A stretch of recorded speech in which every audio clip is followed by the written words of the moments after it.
Սնունդը զարդարելու համար արտաքնից գեղեցիկ, ինչպես նաև օգտակար։ Խոսքը հապալասի մասին է։ Հապալասի օգտակարությունը պայմանավորված է դրանում մեծ քանակությամբ C և K վիտամինների առկայությամբ։ Հենց այդ պատճառով այն խորհուրդ են տալիս իբրև հակաբորբոքային միջոց, որը կարգավորում է նաև նյութափոխանակությունը։ Բացի վիտամիններից այն պարունակում է նաև կալցիում, մանգան, մագնեզիում։ Հակաօքսիդանտների բարձր պարունակության շնորհիվ հապալասն օգտակար է ազատ ռադիկալների ազդեցության չեզոքացման հարցում,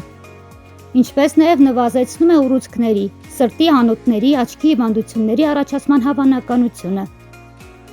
Հակաօքսիդանտներն օգտակար են նաև օրգանիզմի բորբոքային պրոցեսների կանխման համար։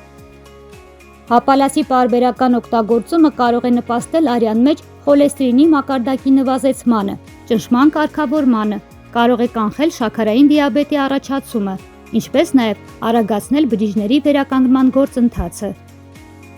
Հապալասն հատկապես օգտակար է գաստրիտի և խոցային հիվանդությունների դեպքում։ Հատապտղի տերևները օգտակար են նաև շաքարային դիաբետ ունեցողների համար, քանի որ նվազեցնում են արյան մեջ շաքարի մակարդակը։ Հապալասը դանդաղեցնում է նաև գլխուղեղի բջիջների ծերացումը և պաշտպանում ռադիոակտիվ ճառագայթման վնասակար ազդեցությունից։ Հատապտղի վրա երևացող նստվածքը նույնքան օգտակար է, որքան դրա պտղամիսն ու կաշին։ Դրանք պրոբիոտիկներ են, որոնք հատապտուղը պաշտպանում են վարակներից և միջատներից։ Հատապտուղը օգտագործելիս հարկավոր է լվանալ, բայց այնպես, որպեսզի պահպանվի այդ արտաքին շերտը։ Չնայած մի շարք օգտակար հատկանիշներին, այս հատապտղի չափից շատ օգտագործումը կարող է ոչ այնքան լավ հետևանքներ ունենալ։ Հապալասը կարող է վնասակար լինել ստամոքսի բարձր թթվայնություն ունեցող մարդկանց համար։ Դրա չարաշահումը կարող է հանգեցնել գլխապտույտի և սրտխառնոցի։ Այդ պատճառով խորհուրդ է տրվում օգտագործել օրական 200 գրամից ոչ ավել հապալաս։